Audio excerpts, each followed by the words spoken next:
গতকাল থেকে যে ঘটনা আমরা দেখছি আজও সেই ঘটনা ধারাবাহিকতা চলছে।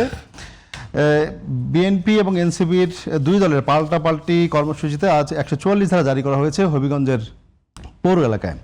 এবং আমরা জানি যে এনসিপির কেন্দ্রীয় নেতারা বিক্ষোভ সমাবেশে যোগ দিতে হবিগঞ্জ যাচ্ছিলেন, এমন সময় শ্রীমঙ্গলে তাদের আটকে দিয়েছে আইন শৃঙ্খলা বাহিনী। যদিও আমরা খবর পাচ্ছি শেষ খবর পাওয়া পর্যন্ত যে তারা বাধা উপেক্ষা করে হবিগঞ্জের উদ্দেশ্যে রওনা দিচ্ছেন। তো কি দেখছেন পরিস্থিতি, রাজনীতি কোন দিকে যাচ্ছে?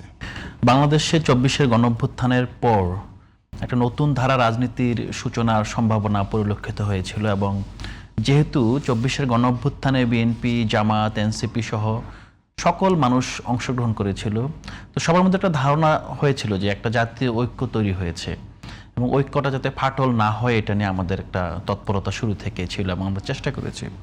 তো বিভিন্ন প্রেক্ষাপটে আমরা দেখেছি যে রাজনৈতিক দলগুলো তারা তাদের মতো রাজনৈতিক পজিশন নিয়েছে, কিন্তু মোটা দাগে একটা জায়গায় একটা ঐক্য আমরা এখনো প্রত্যাশা করি, সেটা হলো যে সহিংসতা রাজনীতি যাতে বাংলাদেশে আর না ফেরে।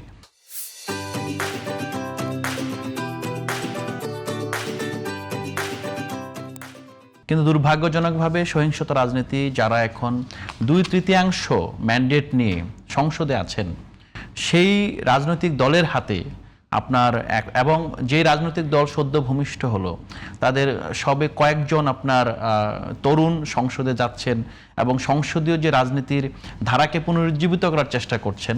এবং প্রতি বছর জুলাই মাসে তারা জুলাই পদযাত্রা করেন, এটা একেবারে শান্তিপূর্ণ পদযাত্রা। জুলাইয়ের মাধ্যমে বাংলাদেশের বিভিন্ন প্রান্তরে যে মানুষগুলো জুলাই যুক্ত ছিলেন তাদেরকে রিকানেক্ট করার প্রচেষ্টা থেকে, শহীদ পরিবার, আহত পরিবারদেরকে সংযুক্ত করার প্রত্যাশা থেকে কিন্তু জুলাই পদযাত্রা করা হয়। গত বছর পদযাত্রায় আসলে বিএনপির সাথে আমাদের কোনো সংযোগ অথবা আমাদের কোনো এই ধরনের অবস্থা তৈরি হয় নাই।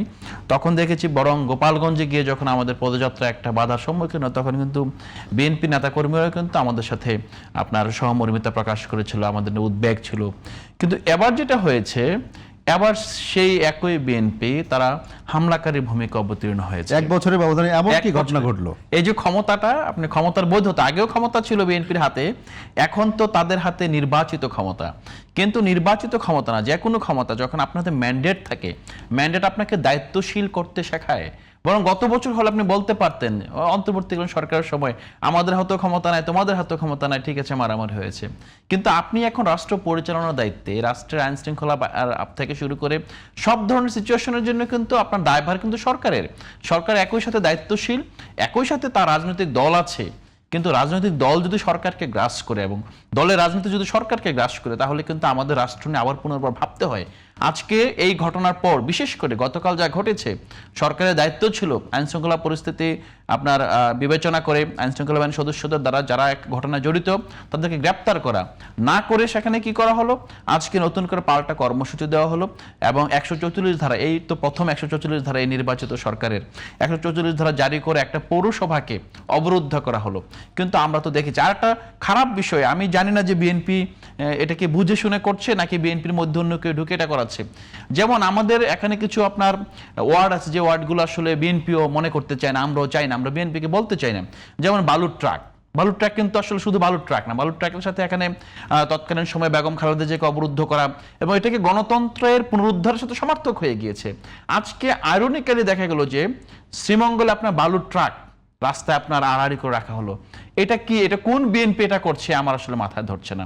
যদি সত্যিকার অর্থে বিএনপি তার যে 17 বছরের গণতন্ত্র পুনরুদ্ধারের সংগ্রাম এবং বাংলাদেশের জনগণের যে আকাঙ্ক্ষার যে রাজনীতি, যে গণতন্ত্রের পুনর্যাত্রা, এটা যদি বহাল রাখতে চায়, তাহলে বিএনপি তার এই জায়গা থেকে বের হয়ে আসতে হবে।